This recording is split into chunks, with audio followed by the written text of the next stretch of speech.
કારણમાં એવું છે કે હું છેલ્લા 27 વર્ષથી કોંગ્રેસમાં જોડાયેલો છું. હું ને મારા પત્ની બંને થઈને 5 ટર્મ ચૂંટણી લડ્યા છે કોંગ્રેસમાંથી. પણ હાલની છેલ્લા એકાદા વર્ષથી કોંગ્રેસ સાથે, શહેર પ્રમુખ સાથે અને શહેરની નેતાગીરી અને વોર્ડના મારા અમુક આગેવાનો સાથે મારે અણબનાવ હોય, જેના કારણે હું કોંગ્રેસમાં રહી શકું એવું હાલની મારી પરિસ્થિતિ નથી. કોની સાથે બનાવ છે અને શા માટે? શહેર પ્રમુખ સાથે છે, શહેર સમિતિ સાથે છે, મારા વોર્ડના મુખ્ય આગેવાનો અમુક સાથે છે. શું શા માટે બનાવ શા માટે છે? એ તો ઘણા સમયથી આવેલો છે. જ્યારે રાતો એ લોકો આપમાં ગયા હતા અને મેં ફરિયાદ કરી હતી ત્યારથી પછી પ્રમુખ સાથે પણ એવો બધો બનાવો છે મારા. આ વખતે તમારી ટિકિટ કપાઈ ગઈ હતી? આ ટિકિટ કપાણી એની પણ મને થોડી નારાજગી છે. કોળી સમાજને હવે અમે 2 દિવસમાં ચાલુ કરીએ છીએ આજથી, અને સમાજ નક્કી કરશું કે આગળ શું જ્યાં અમારા હોય ત્યાં વધારે રહેશું અને બાકી બધે રહેશું. કરીશ, 100% કરીશ. વોર્ડ નંબર 4, 5, 6, 15, 16 અને 18 જ્યાં કોળીના મુખ્ય વસ્તી છે ત્યાં હું છેલ્લા 30 વર્ષથી કામગીરી કરું છું. મારા સમાજ સાથે જોડાયેલો છું, બીજા અન્ય સમાજ સાથે જોડાયેલો છું. એનો લાભ 100% જેને મદદ હું કરીશ એને મળશે. 100% નહીં, કોંગ્રેસે કોળી આપ્યો છે ત્યાં પણ મદદ કરીશ. ઇતર સમાજના ઉમેદવારો સારા લાગશે એને પણ હું મદદ કરીશ. ના, હાલ કોઈ ક્યાંય એકય પાર્ટીમાં હું જોડાવાનો નથી, ક્યાંય જોડાવાનું નથી. 100% ત્યાં તો પૂરી કરીશ.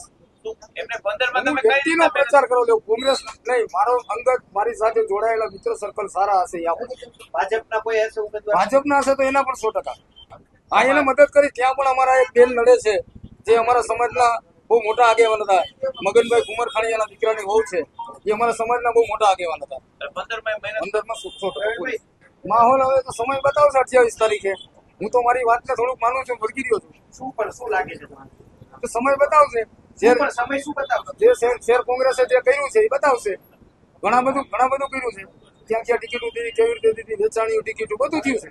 સમાજને, અમારા સમાજને તો 100% અન્યાય થયો જ છે. શું આખી વાત કયો માટીને કયો હું અન્યાય થયો સામે ભાજપે પણ અમારા સમાજને અન્યાય કર્યો છે અને કોંગ્રેસે કર્યો છે. પરિણામ શું જોવો છો ચૂંટણીમાં આ વખતની? કારણ કે તમે તો આટલા વર્ષોથી સક્રિય રાજકારણમાં, શું પરિણામ તો કોંગ્રેસ માટે તો મને બહુ સારું દેખાતું નથી. કરોડભાઈ, એક એવા પણ આરોપ છે કે તમે ભારતીય જનતા પાર્ટીના કેટલાક નેતાઓની સાથે સંપર્કમાં છો અને ખાસ કરીને ચૂંટણી અથવા તો ચૂંટણી પછી ભાજપનો કેસ કર્યો. પણ એવું 4 મહિનાથી કહે છે. હું ક્યાંય કોઈ ભાજપના સંપર્કમાં તો હું ટિકિટ ન લઈ આવું. તમે અમિત ચાવડાને મળીને શું રજૂઆત કરી? અમિત ચાવડાને રજૂઆત મેં એ કરી છે, મારા નિવેદન ઉપર મેં માફી માંગી લીધી અને મને એમ કીધું કે વાંધો નહીં, હું તારા ટિકિટના પ્રયત્ન કરું છું. અને એને મારા માટે ઘણી મહેનત કરી. અમિતભાઈનો હું આભાર માનું છું. પ્રવીણભાઈ, એવું નથી લાગતું કે તમે 5 ટર્મ તમે અને તમારા ઘરના છે ચૂંટણી લડ્યા તો બીજાને પણ મોકો મળવો જોઈએ? નથી લાગતું?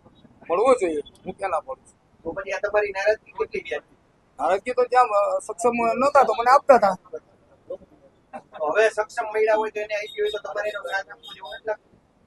અત્યારે જેને સક્ષમ હોય છે કદાચ અને ટિકિટ આપી હોય તેને તમારે સાથ ન આપવો જોઈએ? સક્ષમ હોય તો જીતી જશે. તમે સાથ આપશો કે નહીં? ના, હું નથી આપું.